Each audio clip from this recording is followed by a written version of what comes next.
Náuseas e vômitos são duas condições que geralmente acontecem em conjunto. As náuseas e os vômitos, geralmente as náuseas precedem os vômitos e às vezes persistem durante os vômitos, e muitas vezes náuseas são aliviadas pelos vômitos, como nós vamos ver nas questões conceituais. E a diarreia, ela é uma manifestação cuja classificação dela é muito importante para que a gente possa definir não só o diagnóstico, como também a conduta médica. Então nós vamos entender por náusea. Náusea vai ser uma sensação de ânsia de vomitar. Alguns pacientes falam que tiveram vômito seco, que tiveram ânsia de vômito. É essa mesma sensação que náusea provoca. Uma sensação que você precisa vomitar, que algo está te causando desconforto gástrico. E quando se vomita, frequentemente há um alívio da náusea. A náusea pode ser provocada por diversas condições. Então aqui, nesses mecanismos desencadeantes, estão diversas condições que são capazes de provocar náuseas. Qualquer estiramento peritoneal, tanto em doenças inflamatórias intraabdominais, quanto em procedimentos cirúrgicos, quanto em consequências de pós-cirúrgicas, tudo que você mexer no peritônio pode provocar náusea. Igualmente, quando você movimenta vísceras ocas. Então é comum o paciente ter, por exemplo, cólica renal, cólica biliar e ter vômito junto. O paciente às vezes tem espasmo intestinal em diarreias e junto ele tem náusea. Isso é comum. A irritação da mucosa gástrica é uma das grandes causas de náusea, principalmente por alimentos, medicamentos, bebidas alcoólicas, provocam então essa sensação. E nós temos a ação de elementos que atuam no sistema nervoso, principalmente nas regiões do sistema límbico e nas regiões bulbares, que provocam também essa sensação de náusea, como os distúrbios emocionais, principalmente os estados de ansiedade, os transtornos neurológicos funcionais, principalmente aqueles mediados por drogas ou por substâncias químicas, que estão juntos aqui, né? E os reflexos víscero-viscerais, porque quando você às vezes tem dor em uma víscera ou tem manipulação de uma víscera, você pode provocar um reflexo de uma víscera a outra víscera, e isso provocar náusea e mesmo vômitos. É o que acontece, por exemplo, quando o indivíduo tem vômito no infarto do miocárdio. O indivíduo tem vômito numa dor intensa, né, de qualquer natureza. E também aqui os transtornos metabólicos e eletrolíticos, incluindo as alterações dos eletrólitos, as alterações dos níveis séricos de sódio e de potássio, podem se acompanhar de náuseas. Também do cloreto, do magnésio, também podem se acompanhar de náuseas, tanto quanto as hiperglicemias ou os transtornos funcionais da tireoide também são causas de náuseas. Então aqui estão essas causas, citadas aquelas causas que nós já falamos. Essas causas são aquelas causas que provocam aqueles mecanismos anteriormente. Então esses mecanismos desencadeantes são provocados por essas doenças. Então aqui nós temos uma quantidade muito grande de situações onde você pode ter a sensação de náusea. Observem aqui que não é só problema gástrico, não é só problema digestivo, não é só problema de fígado, como as pessoas pensam. As náuseas podem ser causadas por diversas condições clínicas e o destaque aqui também para a gravidez, uma causa importante de náusea, principalmente no primeiro trimestre. Bom, a náusea pode acontecer associada ao vômito ou independentemente do vômito. Então são duas condições que podem estar separadas, mas com muita frequência elas acabam se associando, né, a náusea e o vômito. Nós vamos definir vômito como como eliminação súbita ou total ou parcial do conteúdo gástrico. O conteúdo gástrico pode ser alimento, mas pode ser também qualquer outro elemento que esteja presente no estômago, como muco, sangue, restos de medicamentos, corpos estranhos, até mesmo pus. Então nós vamos ver aqui que vômito, ele tem uma série de caracteres propedêuticos para que a gente o associe a alguma causa específica. Para que haja vômito, é necessário haver essa sequência de eventos. Isso é desencadeado por centros bulbares. Então, lá no bulbo, sistema nervoso central, existe um núcleo especial de células que comanda esse ato de vomitar. Na hora que a gente vai vomitar, muitas vezes vem a sensação de náusea primeiro, que é a sensação de anúncio de que o vômito vai ocorrer. Para que haja vômito, nós precisamos fechar a glote. A glote tem que estar fechada, senão o material que volta do estômago vai entrar no aparelho respiratório. Então a gente fecha a glote, ou seja, durante o vômito a gente tem que fazer um períodozinho de apneia. Você não pode estar respirando durante o vômito. Então, fecha-se a glote, abre-se o cárdia, que é a transição do esôfago para o estômago, o diafragma contrai violentamente, fecha o piloro para impedir a saída do estômago, e há esse movimento antiperistáltico. O material, então, vai voltar do estômago para o esôfago. Fecha-se o piloro, abre o cárdia, contrai-se o diafragma e o vômito volta em uma pressão, volta em pressão a retornar o material gástrico para a boca. E para isso, sempre lembrando, precisamos de fechar a glote. Pacientes que vomitam sem condições de fechar a glote vão aspirar vômito, que é uma complicação, que é uma situação grave. É um vômito aspirado, ele vai produzir dano broncopulmonar severo. Bom, quando então o paciente vomita, eu começo a perguntar para ele algumas coisas. Então, eu faço algumas perguntas para que eu consiga esclarecer esses pontos que nós vamos passar aqui passo a passo. Então, diante da queixa de vômitos, o que o médico vai fazer, o que você vai fazer sobre a semiologia do vômito?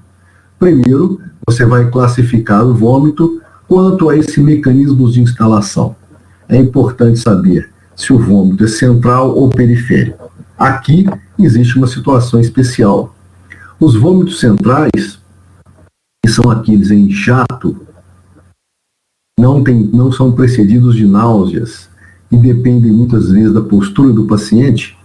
Eles acontecem muito quando o paciente muda de posição, quando ele se levanta, por exemplo, quando ele se move, principalmente da postura sentado ou deitado para a postura ereta. Esses vômitos tendem a acontecer nesse momento. E eles têm essa característica, eles vêm em jato sem o paciente sentir o anúncio, sem sentir náusea. Eles brotam subitamente. Tá? E eles são causados por lesões de sistema nervoso central, principalmente a síndrome de hipertensão intracraniana. A síndrome de hipertensão intracraniana é uma causa importante desses vômitos em jato. Isso acontece aqui nos AVCs, nos edemas cerebrais, nos crescimentos de massas intracranianas, na irritação meningea. Então, são situações que podem acontecer os vômitos centrais. Mas em alguns reflexos viscerais, como, por exemplo, dores intensas, dores severas, o vômito pode também ser em jato. Então, é mais comum, é muito mais importante quando o problema está no sistema nervoso central, mas esses reflexos viscerais também podem provocar vômitos em jato. Já os vômitos periféricos são aqueles em que o processo, pelo menos, passa pelo trato gastrointestinal. Então, aqui é aquele vômito mais clássico. A náusea vem primeiro, o paciente percebe que vai vomitar, o vômito não é eliminado em tão grande pressão, não em jato. Então, essa é a primeira coisa que você vai fazer quando o paciente tiver vômito, é tentar identificar esse mecanismo de instalação, se central ou se periférico, porque a sua conduta vai mudar. Depois, quanto ao tempo de aparecimento, nós vamos ver o tempo de aparecimento diz respeito à relação do tempo do vômito com a alimentação. Então, ele pode acontecer em jejum, o paciente já desde manhã, cedo, sem comer nada, ele vomita. As grávidas têm esse problema, a ressaca alcoólica é uma causa muito importante desse vômito em jejum, e doença ulcerosa péptica e algumas gastrites agudas também provocam vômito em jejum. Não está aqui no slide, mas acrescento como muito importante causa de vômito em jejum os estados de ansiedade. Os estados de ansiedade provocam esse vômito em jejum, muitas vezes diante de os mínimos estímulos orais. Você tem vômito em jejum. Nós vamos chamar vômitos imediatos aqueles que acontecem até 2 horas após a refeição, ou logo após uma ingestão de alimento, ou após 2 horas após as refeições. Esses vômitos imediatos, eles logo nos remetem ao estômago. O alimento chega no estômago e assim que o alimento inicia o processo digestivo no estômago, ele já é eliminado.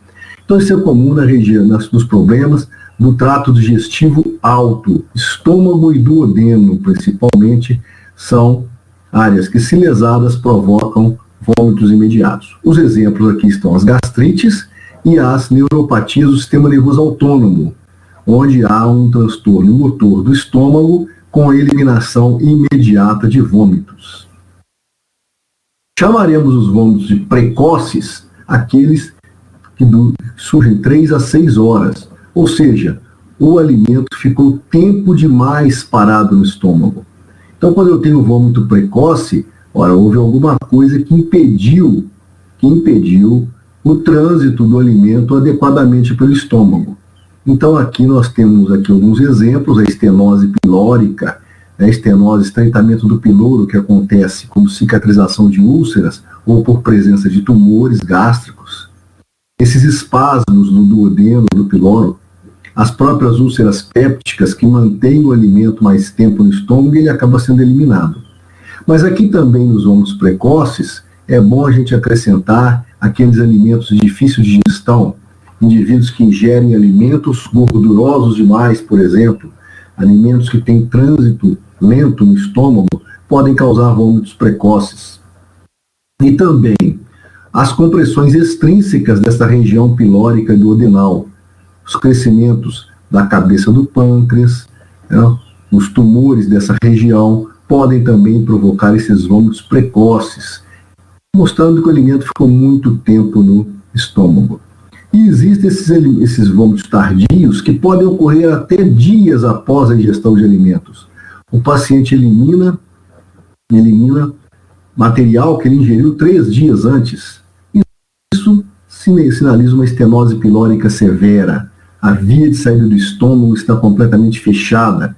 Então, o alimento fica retido muito tempo. Esses pacientes também, você consegue detectar neles uma gastrectasia, um estômago enorme, dilatado. Até na palpação você consegue, às vezes, palpar o estômago desses pacientes que têm essa estenose pilórica muito severa, né? Então, qualquer estase gástrica prolongada, tanto nos vômitos precoces como nos tardios, as estases gástricas, a parada do alimento no estômago é o mote, é o problema. E, às vezes, também não podemos esquecer, principalmente nos vômitos precoces, acrescentar aqui as alterações do sistema nervoso autônomo, as neuropatias do sistema nervoso autônomo, que acontecem muito em diabéticos, que têm comprometimento da inervação autonômica do estômago, permitindo essas grandes estases gástricas.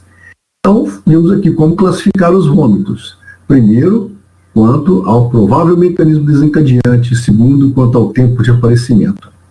E depois nós vamos classificar os vômitos quanto ao material eliminado. Os vômitos alimentares são os mais comuns, geralmente, quando você começa a esvaziar o estômago. Primeiro surgem vômitos alimentares, depois os vômitos mucosos, onde o que vai ser eliminado é o material azedo, viscoso e claro. Então, o material parecendo uma clara de ovo, às vezes espumoso mesmo, com sabor azedo, e o volume é grande, mas você nota. Então, o que é o vômito mucoso? É o conteúdo gástrico típico, muco e secreção cloridropéptica. Os vômitos podem ser biliosos. Quando os vômitos são biliosos, isso significa que você está eliminando material oriundo do duodeno. Não quer dizer doença do estômago, não quer dizer doença das vias biliares, não quer dizer que o paciente está sofrendo do fígado, quer dizer apenas que foi eliminado o material do duodeno, refluiu o material do duodeno para o estômago e ele está sendo eliminado. Isso acontece em qualquer circunstância em que haja vômitos repetidos.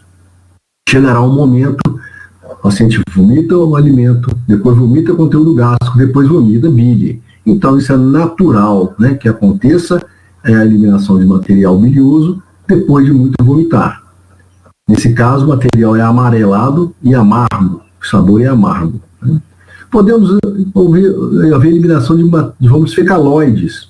Esses vômitos fecaloides, eles são oriundos do intestino delgado baixo, embaixo. Então, um vômito de odor muito penetrante, um odor muito desagradável, são vômitos acastanhados, viscosos, que vêm lá da parte baixa do intestino. E pode haver mesmo vômito com fezes. Esses vômitos fecaloides, esses vômitos fecais, eles acontecem principalmente nas obstruções intestinais mais baixas, em que o material vai refluindo lá, às vezes, lá do intestino grosso até o estômago, até ser eliminado pela boca. E podemos também eliminar corpos estranhos. Nós temos já relatos de pacientes que vomitaram peças de metal, prego, vários e vários tipos de material já foram encontrados, né, eliminados com corpos estranhos nesses pacientes. Alguns pacientes podem vomitar pus, que são encontrados numa situação um pouco comum, né, chamado fleimão gástrico. O fleimão gástrico é uma infecção do estômago, onde a parede gástrica é infiltrada por bactérias e tem uma reação inflamatória e o paciente às vezes vomita pus. Pode ser hemorrágico. Vocês vão ter uma aula com o professor Marcelo sobre hemorragias digestivas, né? E pode haver líquido de estase, que é aquele vômito esverdeado, vai do verde ao quase negro, um vômito com grumos, que o paciente vomita depois de muito tempo de estase gástrica. Como a drenagem gástrica fica muito tempo parada, do vômito mucoso, você começa a vomitar também líquido de estase. Né? O vômito mucoso cede lugar a esse vômito de estase, caso ou a câmara gástrica fique sem se esvaziar por muito tempo. Esse líquido de estase às vezes é confundido com vômito em borra de café, com vômito hemorrágico, mas ele é um pouco diferente. O aspecto dele é um pouco diferente. A gente vê muito isso na sonda, pacientes com sonda nasogástrica. Às vezes você chega lá e vê dentro da sonda esse tipo de líquido de estase. Né? Então, isso aí são material que você pode eliminar nos vômitos. Bom, aí você vai associar os vômitos a alguma condição clínica associada. Então, além do vômito, o que o paciente tem além do vômito? Sempre nós devemos pesquisar essas outras alterações, principalmente em vômitos de longa duração. Se o paciente teve um vômito que durou 1, 2 dias, facilmente associado ao uso de alimentos, ou de drogas, ou de álcool, né, facilmente, a gente não vai investigar muito mais esse vômito. Às vezes fica bem claro para nós, estou vomitando muito, o que você comeu na véspera? A gente às vezes faz a pergunta para o paciente, pensa no que você comeu. Se você tiver enjoo na hora que você lembrar de algum alimento, pode saber que ele deve ter sido a causa. Então a gente procura aqueles alimentos, principalmente os alimentos conservados, os alimentos facilmente contamináveis, né, como maionese, derivados do leite, alimentos preparados e guardados muito tempo, vai atrás dessas causas principais, para ver se não tem ali já uma explicação por que o paciente está vomitando. As dores abdominais, principalmente as dores do andar superior do abdômen, né, as gastrites, as pancreatites, as doenças da vesícula biliar, causas importantes de vômito. Então vamos ver se isso aí não está associado aos vômitos do paciente. Se não tem manifestações neurológicas, como cefaleia principalmente, anisocoria, déficits focais, sinais de hipertensão intracraniana. E aqui, emagrecimento, anemia, déficit nutricional. Peraí, vamos ver se esse paciente não tem uma doença crônica. Às vezes ele está vomitando por câncer gástrico. Às vezes ele está vomitando por câncer de cabeça de pâncreas. Então, vamos ver outras coisas também associadas. A icterícia também. As hepatites, As doenças do fígado e do sistema biliar são causas importantes de vômito também. Então vamos procurar essas condições associadas. Se tem aumento de vísceras abdominais, se tem algum problema no exame físico do abdômen, né? E se ele não tem alguma outra disfunção orgânica. Será que ele tem doença renal, doença hepática, doença endócrina? Então, todas essas manifestações, todos esses elementos devem ser procurados no paciente que vomita, especialmente naquele paciente que vomita muitos dias, naquele paciente que tem vômitos repetidos. Como eu falei, aqueles vômitos agudos, que duram pouco, pequena intensidade, terminam logo, facilmente associáveis a alguma coisa ingerida, você não precisa de procurar muita coisa mais.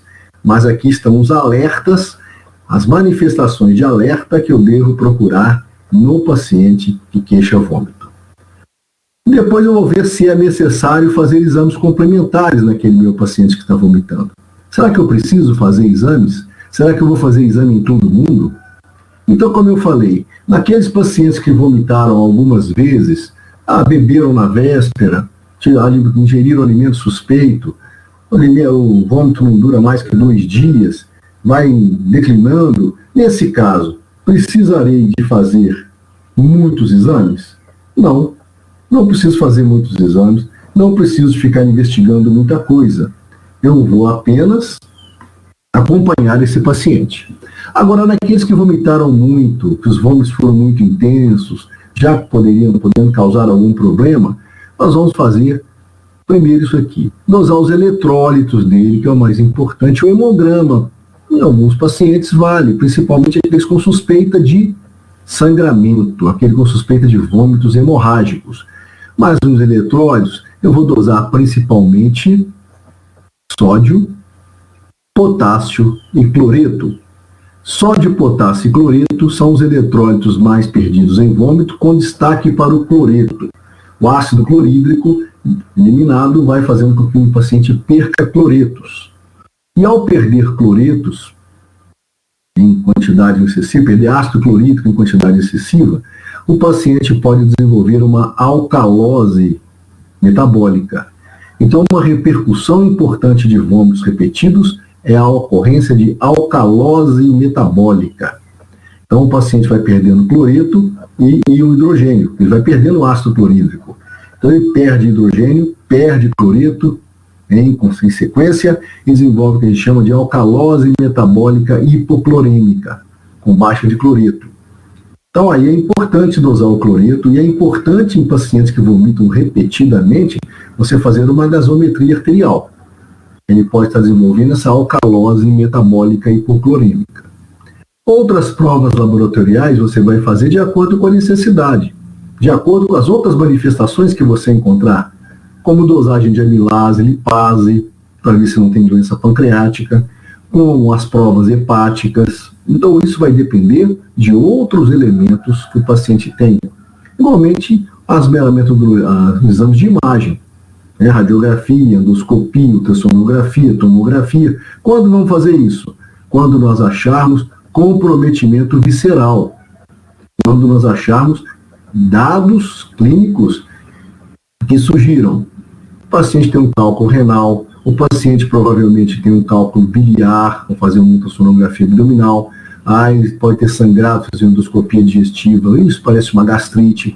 Então, isso depende de outras manifestações que você encontrar. Então, aí nós já vamos partir para os vômitos em outras doenças, que nós vamos ver detalhadamente para você, então, direcionar essa investigação por imagem. E a tecido do crânio nos vômitos em jato, nos vômitos centrais. Então, os vômitos, eles só vão ser objeto de estudo específico quando eles ficarem repetidos, que a gente começa a investigar a partir de uma endoscopia digestiva, de uma avaliação do ultrassom abdominal, ou quando eu tiver outras manifestações clínicas associadas que me sugiram a necessidade de investigação. O vômito puro em si, de curta duração, geralmente não precisa ser investigado. Bom, esse slide aí com esse sol, pode ser tanto pôr do sol quanto nascer do sol, ele está aí abrindo o próximo tema, que é a diarreia. Isso aqui é para nos lembrar aquelas diarreias que fazem você ver o dia se pôr, ver o dia amanhecer e você está lá correndo para o vaso sanitário. Então amanhece o dia, anoitece e você está correndo para o vaso sanitário. Né? Então isso aqui é para uma homenagem àqueles que têm diarreias agudas e que nós já conhecemos muito bem como é. Então nós vamos ver que diarreia é uma manifestação bastante comum dos problemas digestivos e de problemas associados ao aparelho digestivo.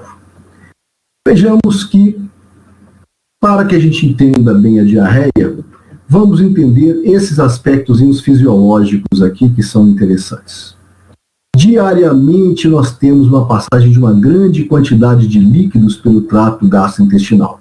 Isso aqui é um indivíduo de porte médio, onde você passa até 9 litros de líquido pelo trato gastrointestinal, começando lá do estômago até o intestino grosso, até o reto. Então, 2 litros é líquido que a gente ingere durante o dia, seja na forma líquida mesmo, seja contido nos alimentos. E para muitos da turma, esses 2 litros ingeridos, eles são acrescentados de várias garrafinhas também, então é mais do que isso, né? Para a turma que sai da sala para poder encher a garrafinha. É por aqui, está nesses litros ingeridos que nós vamos ter de líquidos passando pelo trato digestivo. A maior parte é secreção do próprio trato gastrodigestivo, trato gastrointestinal.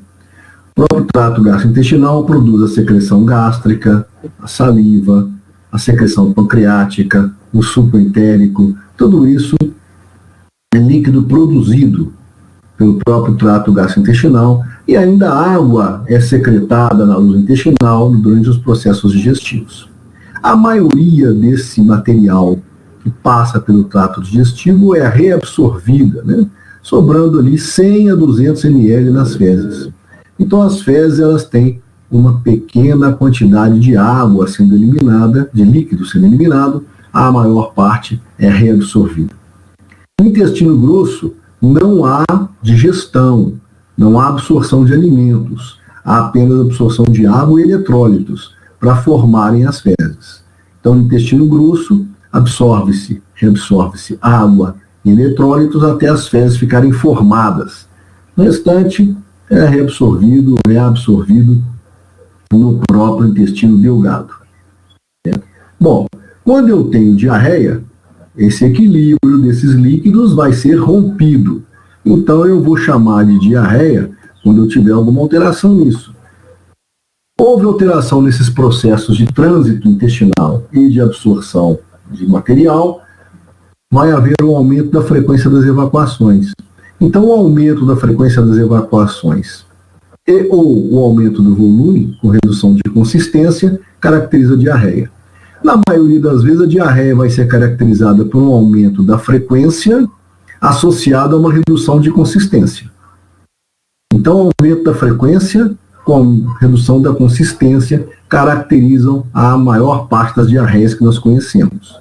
Mas algumas causas de diarreia, principalmente a síndrome de má absorção, a gente tem um aumento do volume de fezes, com menos aumento de frequência. Aumento do volume, menos aumento de frequência e menos redução de consistência.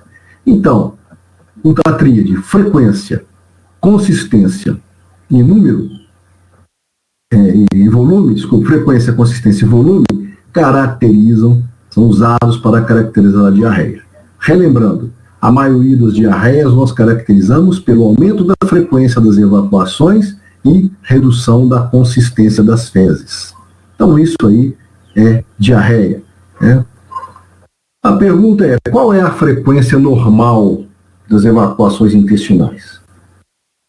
Depende do indivíduo, depende do que a gente chama de hábito intestinal do indivíduo. É normal que a pessoa evacue 2 a 3 vezes por semana e de 1 a 3 vezes por dia. Então tem gente que evacua entre 1 e 3 vezes por dia, está normal. E tem gente que evacua 2 a 3 vezes por semana e também pode ser normal. Desde que não haja desconforto durante as evacuações e que haja a plena sensação de eliminação das fezes. Não pode ficar a sensação de que não eliminou tudo e nem haver desconforto durante a eliminação. Então, se não há desconforto, houve sensação de eliminação plena do intestino, não há alteração da consistência das fezes. Paciente que tem pessoas que vão evacuar 2 a 3 vezes por semana e 1 até 3 vezes por dia.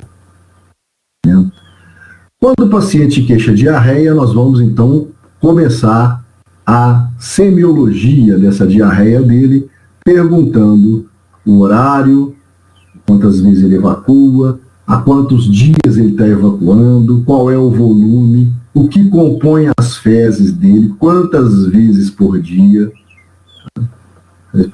o aspecto geral do paciente da própria evacuação, a relação com a alimentação e se há mudança do hábito intestinal dele. Se fica alternando, às vezes ele tem diarreia, às vezes tem constipação, mudou o hábito intestinal. Passei rapidamente por essas características, porque elas vão ser esmiuçadas nos slides seguintes, quando nós formos aprender a classificar e a avaliar semiologicamente a diarreia. Então, essas perguntas aqui, voltando aqui, são as perguntas que eu tenho que fazer ao meu paciente com diarreia. Daí eu vou usar as respostas para classificar e compreender o fenômeno de diarreia. Aqui nós temos também as manifestações associadas. Essas manifestações associadas são importantes. Se o paciente teve febre, dor, se emagreceu, muito importante quais foram os alimentos ingeridos previamente, os medicamentos usados, e se ele tem outras doenças associadas. Nós vamos ver aqui, já, como esses fenômenos associados vão aparecer para nós. Isso aqui é importante. Pacientes que têm constipação crônica e de repente começam a falar que tem uma diarreia aquosa, persistente, uma incontinência de fezes, costuma ser fecaloma.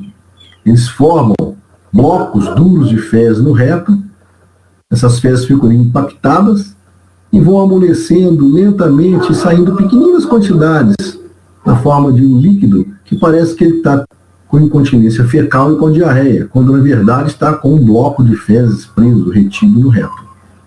Vamos então seguir adiante aqui, onde vai ficar mais claro a necessidade de perguntar o que nós acabamos de falar. Então vamos classificar a diarreia. Vocês estão vendo que a diarreia está aí com acento durante tudo, com acento no E, acento mudo no E. E isso aqui não existe mais, né? Pela reforma ortográfica, a diarreia não tem mais esse acento. Tá? Perdoem o erro. Então vamos classificar a diarreia daqui para frente. Vamos ver como nós vamos valorizar isso. Primeira coisa, lá nos caracteres propedêuticos da diarreia, nós perguntamos ao paciente a duração, quanto tempo tem que ele evacua, né? Então, vamos avaliar isso aí, quanto tempo. Eduardo perguntou aqui se no caso de fecaloma, os ruídos abdominais podem desaparecer, podem diminuir. Eles podem ficar tanto intensos durante algum período, durante alguns momentos, que é um chamado peristaltismo de luta, né, para tentar empurrar, mas a tendência é que desapareçam. A fecaloma se forma, inclusive, por causa da hipomotilidade intestinal. Bom, então vamos classificar a diarreia agora, de acordo com as informações. Primeira coisa quanto à duração, diarreia aguda, aguda prolongada ou crônica. E assim, aguda prolongada e crônica, você acaba tendo um pouco de dificuldade para parar, agora é aguda prolongada, de repente ficou crônica. Essa aguda prolongada ela tem muita importância, os pediatras que classificam muito essa diarreia aguda prolongada por causa de erro alimentar. Mas a gente geralmente, nós vamos conseguir, nas nossas anamneses, saber se ela é aguda, se ela dura menos de 10 dias, ou se ela passa desse período, né, fica crônica para nós. Nos adultos, os padrões aguda e crônica são mais frequentes. E nas crianças é mais comum essa aguda prolongada, que vai até 20 dias, e muito associada a questões alimentares. Então, é uma classificação que a gente faz. Isso aqui é importante? Sim, é importante. As diarreias agudas, em sua maioria, são autolimitadas. Elas vão se se curar sozinhas. E as diarreias crônicas são aquelas que vão exigir do médico investigação. Tá? Então vamos lá. Quanto ao material eliminado, como nós vamos classificar a diarreia? Isso aqui é importante, né? Nós vamos chamar de evacuações diarreicas propriamente ditas, aquelas diarreias clássicas, de pequeno volume e são aquosas, né? São aquosas. Então, é geralmente um material aquoso, com poucos, às vezes com pouquíssima massa, que varia do amarelo ao castanho, né? Do amarelo ao castanho escuro ou ao marrom, mas é água. Não tem muco, não tem pus, não tem sangue, e ela tende a ser frequente. O paciente elimina, evacua frequentemente, mas com pequenino volume. É essa clássica diarreia que a gente já conhece do nosso dia a dia, né, que o paciente tem eliminação de material aquoso, né, então essas evacuações diarreicas. Então o volume é pequeno, o material é aquoso, tem pouco resto alimentar, ela é frequente, mas é pouco volumosa. Depois chamamos a disenteria, ou evacuações disentéricas. Então essa disenteria é a evacuação caracterizada pela presença de muco, pus e sangue. Então aí você já tem uma diarreia que tem muco, pus e sangue. Então o paciente começa a eliminar outra coisa, né? Existe esse chamado tenesmo, que é aquela sensação de puxo violento, né? Na diarreia, nas evacuações diarreicas também tem, mas aqui é muito marcante essa tendência de puxo, que vem para baixo. Então, geralmente aqui é de origem inflamatória, né, infecciosa, de origem inflamatória infecciosa do intestino grosso, a disenteria. E nós temos a esteatorreia, que é o que você vai ter eliminação daquelas fezes volumosas, flutuantes, porque elas contêm gordura, elas boiam no vaso e o volume é grande, estão associadas à síndrome de má absorção. Então, esses são os 3 tipos básicos de material eliminado. O material diarreico, o material disentérico e a esteatorreia. Então, aí que você vai perguntar quais as características do material eliminado. Depois nós vamos pensar qual o mecanismo fisiopatológico. Tudo isso baseado naquelas perguntas que eu falei que vocês têm que fazer aos pacientes. Vamos perguntar ao paciente aquilo tudo que nós falamos antes. Então vamos ver esse mecanismo fisiopatológico. Nós temos o primeiro mecanismo chamado diarreia osmótica. Essa diarreia osmótica, ela é causada por isso, por solutos de baixa solubilidade ou não absorvidos à luz intestinal. Então o que tem aqui? Material que a gente não consegue absorver. Esse material que não é absorvido pelo intestino atrai água para junto dele, tem força osmótica, atrai água e diminui a consistência das fezes e aumenta a frequência. Essa diarreia osmótica acontece quando a gente ingere material que a gente não é capaz de digerir, como bagaço de laranja, folha, milho, casca de feijão. Isso acaba saindo inteiro nas fezes. Agora, alguns outros problemas mais sérios também podem provocar essa diarreia osmótica, como nós vamos ver daqui a pouco. Essas características são muito importantes, ela melhora com o jejum. Se o indivíduo parar de ingerir esse soluto que não é absorvido, a diarreia para. A diarreia para. Então isso é quando você comeu alguma coisa que o seu aparelho digestivo não digere, ou quando há má absorção. A má absorção é uma causa importante de diarreia osmótica. Tá? E por que é mais comum em crianças? É onde mais existem os defeitos de digestão, os defeitos de digestão que causam má absorção, as deficiências enzimáticas que causam má absorção. Então, aqui na diarreia osmótica, nós estamos com as duas principais causas, que são a síndrome de má absorção, onde alimentos não digeridos, tem pessoas com deficiências enzimáticas, têm alimentos não digeridos que ficam na luz intestinal sem ser digeridos, sem ser absorvidos, atraindo água para junto deles e aumentando o fluxo de fezes no intestino. E os laxativos, laxativos fazem isso, laxativos aceleram o trânsito intestinal e não dá tempo de haver absorção. Então, alguns laxantes têm efeito osmótico. Até mesmo os laxantes em base de fibra têm efeito osmótico. Eles atraem água para junto deles e podem causar diarreia. Sais catárticos são também laxativos. Ingestão de fibras, celulose e fibras vegetais. É que eu já falei aqui, ó, bagaço de laranja, cascas de frutas em geral, dieta muito rica em folhas. Tudo isso aqui funciona como um soluto não absorvido que atrai líquido para junto dele, causa aumento da frequência e do volume das fezes, e diminuindo a consistência.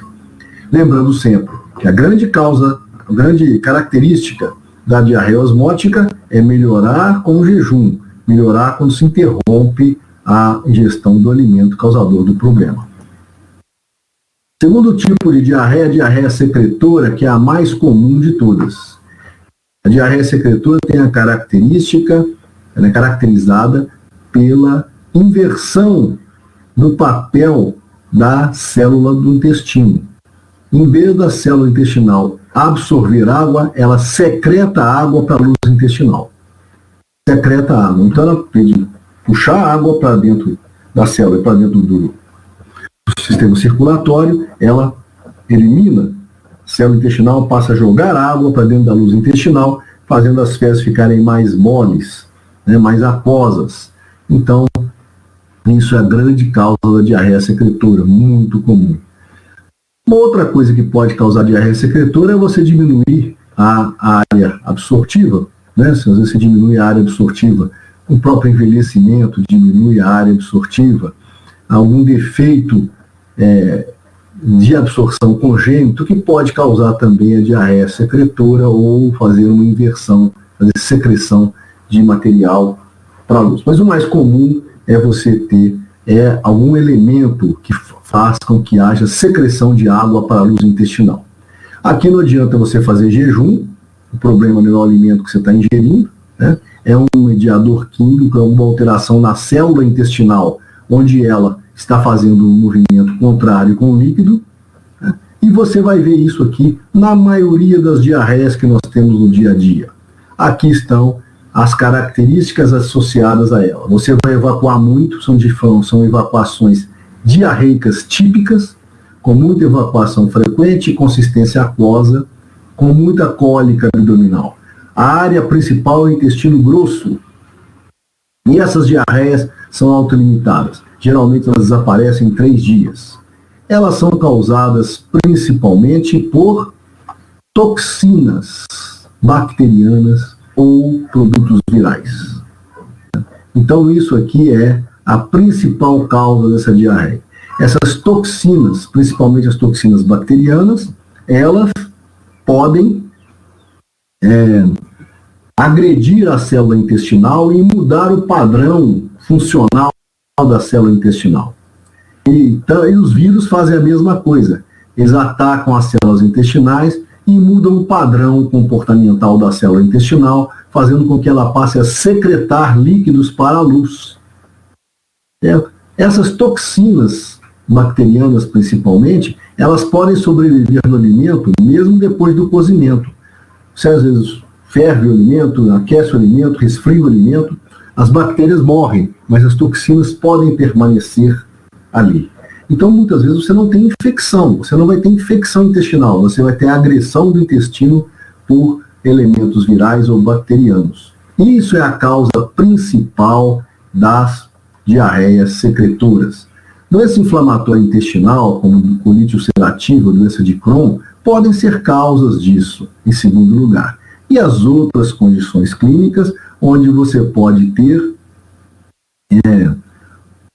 comprometimento da absorção e aumento da secreção, mas são bem menos frequentes do que esse primeiro grupo de causas. Não adianta, então, fazer jejum, não há infecção, não há inflamação da parede, há agressão à célula com alteração do comportamento celular através da interferência com mediadores químicos intracelulares, principalmente alterações na síntese do AMP cíclico, e aí a célula intestinal começa a babar, jogar líquido para dentro da luz, causando então a diarreia. Nós já vamos falar, Eduardo, daqui a pouco sobre as repercussões de uma diarreia. repercussões hemodinâmicas de uma diarreia. Bom, terceiro tipo, a chamada diarreia motora. A diarreia motora, ela muitas vezes acompanha a secretura, acompanha a osmótica, porque vai haver uma aceleração do trânsito intestinal. A aceleração do trânsito intestinal, então, geralmente, ela não é um mecanismo isolado, né? Ela é pouco comum como mecanismo isolado. Tá? Geralmente, o transtorno motor acompanha as outras formas de diarreia, acelera-se o trânsito intestinal. Mas existem algumas condições em que a principal causa da diarreia é a mudança da motilidade intestinal. O trânsito intestinal vai ser modificado por algum elemento e a aceleração do trânsito intestinal provoca diarreia. Essa diarreia motora é muito provocada por pessoas que desejam emagrecer a todo custo. Então as pessoas tomam fenolftaleína, tomam cáscara sagrada, que são substâncias que aceleram o trânsito intestinal e não dá tempo de haver absorção de alimento. Então a pessoa toma bastante desses laxantes aceleram o trânsito intestinal, diminui o tempo de absorção de alimentos, e a pessoa acaba emagrecendo, né, aproveitando menos os alimentos. Então essa diarreia, quando ela acontece como um mecanismo isolado, ela é pouco exuberante, ela tem uma tendência a ser noturna, né, ela tem uma característica muitas vezes associadas, como eu disse, ao uso de laxativos. Né. Aqui está escrito aqui, aceleração do trânsito, redução do trânsito pode causar diarreia motora. Redução do trânsito pode causar diarreia, porque se você reduz o trânsito intestinal, você provoca supercrescimento de bactérias e acaba fazendo uma diarreia também. Então aí não é tanto pela aceleração do trânsito, mas é pelo tempo que você deixou o alimento parado no intestino, houve ação de bactérias modificando aí os constituintes do bolo fecal e causando uma diarreia também. Né? Então pode haver também diarreia motora, a mais comum é pela aceleração do trânsito, mas pode haver também pela redução do trânsito intestinal. Então está aqui as causas. A principal causa aqui é a síndrome do intestino irritável, que é uma causa de diarreia motora. O intestino irritável é puramente um transtorno motor do intestino, com alguma inflamação em alguns casos, mas é principalmente transtorno motor. E a alteração do sistema nervoso autônomo, que a gente encontra principalmente em diabéticos, a disautonomia, que são as acelerações ou retardos do trânsito intestinal que acontecem em diabéticos, principalmente em diabéticos com neuropatia. Mas, e os medicamentos, como já falamos, principalmente os medicamentos, os laxantes catárticos, os laxantes que aceleram o trânsito intestinal. As outras condições, elas são menos frequentes, porém importantes também. E o último tipo é a diarreia inflamatória, onde você vai ter disenteria. Aí você vai ter uma inflamação mesmo, infecção do intestino, com a eliminação de fezes disentéricas, né, muco, pus e sangue, e o paciente geralmente tem comprometimento do estado geral, tem febre, né, tem prostração, fica mais desidratado, mais toxemiado. Então isso aqui é uma diarreia onde você vai ter invasão da mucosa. Né, na secretura você não tem invasão da mucosa com destruição, com inflamação da mucosa. Aqui você tem. Né? E aí as infecções intestinais, principalmente shigellose, salmonelose, né? São a shigellose, salmonelose, a ação da Escherichia coli enteropatogênica, são infecções bacterianas que vão acontecer, e também aqui a doença inflamatória intestinal, que pode causar esse tipo de diarreia também, como a colite ulcerativa e a doença de Crohn. Tá? E alguns tipos de tumor, não é tão comum os tumores causarem essa diarreia. Eles são mencionados, mas é bem pouco comum que haja tumor causando esse tipo de diarreia. E quanto à sede do processo, aí nós vamos juntar o que nós conhecemos até agora, falamos até agora, e vamos ver qual é a sede do processo. Será que é intestino delgado? O intestino delgado é o intestino que faz absorção, faz digestão e tem trânsito lento. Então o trânsito é lento e o volume de material que transita pelo intestino delgado é grande. Então, como ele é de trânsito lento, as evacuações vão ser menos numerosas, mas o volume vai ser grande, porque passa pelo intestino delgado um volume grande. A consistência é mais para o pastoso, né? Não é tão aquoso, é mais para o pastoso, porque contém restos alimentares. Então, a consistência das fezes é maior. Tá? Tem essa tendência de ter a cor brilhante, né? Mais clara um pouquinho do que as fezes normais. O odor, esse odor rançoso, como se fosse uma gordura rançosa, uma gordura estragando. Né? Não tem muita dor abdominal, o paciente não tem muita dor abdominal, não tem muita urgência evacuatória, aquela vontade de ir ao banheiro toda hora. Não produz tenesmo, que é aquele puxo, aquela sensação de vontade intensa de evacuar. Né? Não há muita tendência à disenteria, é pouco comum processo inflamatório lá no delgado. Né? E o paciente queixa pouca dor abdominal, só uma dor do periumbilical discreta, mas já o estado nutricional é comprometido, porque essa diarreia de intestino delgado causa má absorção de alimentos. Então, eu estou tendo mais volume, menor trânsito, cólica é menor, mas a perda de alimentos é maior, porque ali eu estou eliminando material que deveria ser absorvido, que deveria ser aproveitado. Então, por isso que o estado nutricional do paciente é comprometido. Quando você tem diarreia de intestino grosso, primeiro a maioria das diarreias é problema de intestino grosso. Né? Do intestino delgado são só as diarreias por má absorção. Aí, o que você vai ter lá no intestino grosso? O intestino grosso é um intestino de trânsito rápido e ele é curto, é pequeno. Então o número de evacuações vai ser grande. O trânsito é rápido, o espaço que o material tem para percorrer é pequeno, então você começa a evacuar várias vezes. Mas ali já não tem mais alimento para ser absorvido. Já foi feito o processo de digestão, já foi feito o processo de absorção, só tem resíduo. Então o volume é pequeno. Você vai evacuar muitas vezes, mas volume pequeno.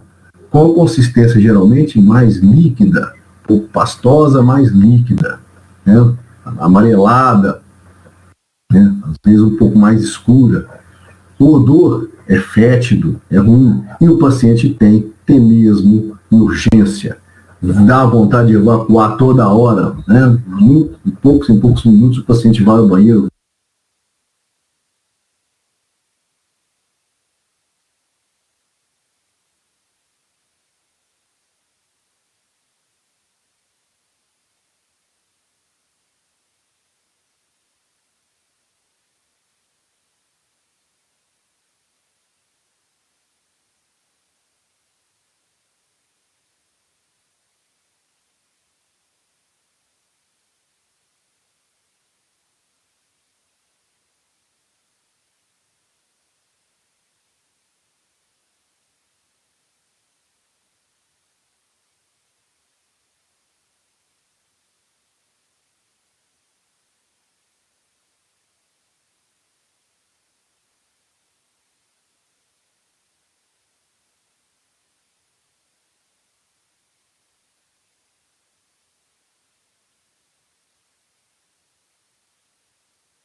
Vamos retomar então.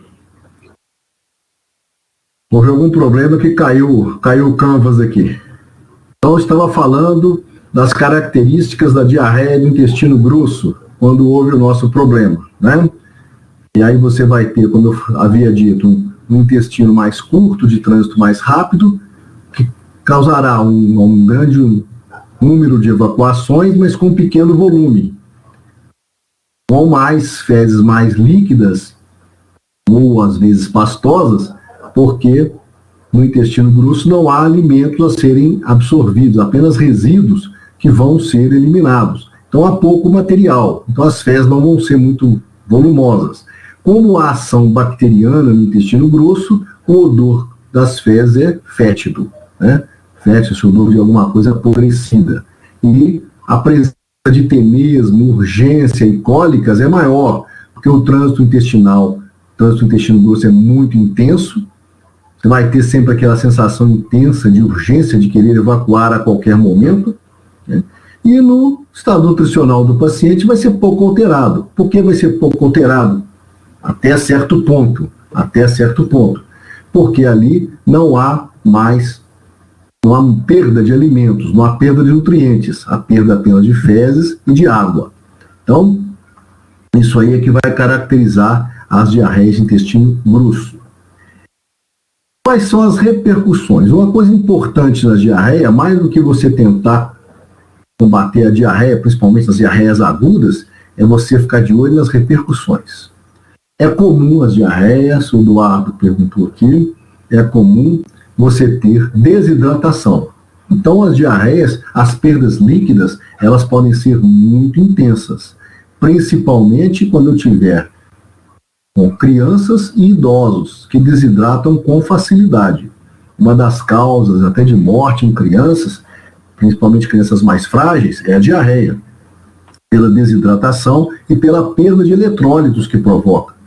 Nas diarreias existe a possibilidade de uma perda muito grande de potássio.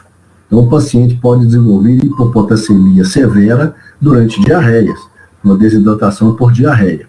Então é uma consequência severa aí das diarreias, a desidratação, podendo haver até mesmo um choque hipovolêmico. Às vezes a perda é grande, a frequência das diarreias é tão grande, a frequência das evacuações é tão grande, que a pessoa pode desenvolver um choque hipovolêmico por causa disso. Então você pode ter diarreias muito repetidas, diarreias muito intensas, com perdas volêmicas importantes, queda importante no débito cardíaco, o paciente vai ficar hipotenso, vai desenvolver um choque hipovolêmico. É um choque hipovolêmico que você consegue corrigir com facilidade, se você atendê-lo a tempo, com facilidade com reposição de líquidos por via endovenosa. Mas isso aí pode acontecer sim, né, estados de desidratação e em choque. E durante os estados de desidratação, as alterações hidroeletrolíticas podem causar arritmias cardíacas, podem causar falência renal, já predispostos, indivíduos que já têm problemas, já têm comorbidades prévias. E quando há perda de sangue, pode haver anemia, né? Pode haver uma anemia aguda por perda de sangue nas diarreias que tem muita eliminação de sangue. Mas tem que ter uma eliminação de sangue considerável para você ter uma anemia aguda. Então, o importante também do indivíduo com diarreia é estar atento às condições hemodinâmicas desse indivíduo, né? Não só ficar pensando lá no aparelho digestivo, mas as condições hemodinâmicas podem se tornar muito importantes. E exames complementares? Nós vamos fazer exame complementar em todo mundo com diarreia? Vamos ficar pesquisando todo mundo? Não, né? Não. Nas diarreias agudas, o mais importante que eu preciso nas diarreias agudas é isso cá embaixo, ó, os eletrólitos. Monitorar as perdas hidroeletrolíticas. Está cá embaixo, mas é o mais importante na diarreia aguda. Se o paciente tiver a diarreia aguda, principalmente aqueles pacientes que não conseguem ingerir líquidos, aqueles pacientes muito debilitados, eu preciso de monitorar os eletrólitos deles. Então, é isso. E caso a diarreia exceda o 5º dia, se a diarreia aguda exceder o 5º dia sem nenhuma melhora, aí eu começo a pesquisar hemácias e leucócitos nas fezes, Porque se eu tiver hemácias e leucócitos nas fezes, tem inflamação. Então deixou de ser uma diarreia, vou passar a pensar numa diarreia inflamatória, cujo tratamento é diferente. O exame parasitológico de fezes é recomendado na diarreia aguda, mas raramente executado. Primeiro que o material é inadequado. Eu tenho fezes amolecidas, o material é inadequado. E muitas vezes o resultado não nos ajuda muito. Então é um exame que às vezes é recomendado, mas ele é pouco útil para o paciente com diarreia.